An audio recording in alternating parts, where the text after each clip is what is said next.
How are you today? I want to believe you are basking strong in God's presence. Once again, I bring your friend Michael Great, or OJOCHIDE is my name, and I wish you happy Sunday. Today it was a lovely moment we had in God's presence. The power of God was so palpable, and Jesus Himself was glorified. And what we looked at in church today was Jonah, leave me alone.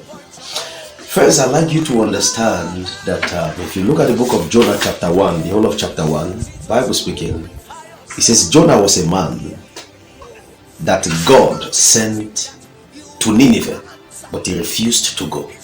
And for the sake of Jonah, everybody in the boat were implicated. All the businessmen who went to the other side to get goods, they began casting it into the sea to see if they could have a relief. When you have a Jonah in your life, good things can never come your way. When you have a Jonah in your life, you will lose a lot. When you have a Jonah in your life, you begin to inherit battles that you cannot even trace the origin. Nobody in the boat understood where the storm was coming from. A Jonah is somebody whose battles are from the Lord. And that's why every human effort they did, all was to no avail, because the battle was of God.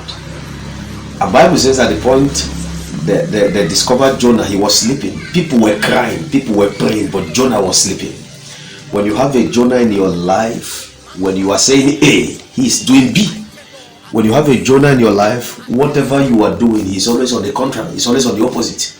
When you have a Jonah wife, that home can never move in the direction of a vision. When you have a Jonah husband, there will always be chaos, and two has never worked together until they agree. To cut the long story short, the Bible says when they eventually discovered, Jonah gave them a counsel. He said, carry me, throw me into the river, into the sea, and the storm will cease. And so too, according to whatever it was, the Bible says they took Jonah and they threw him in, and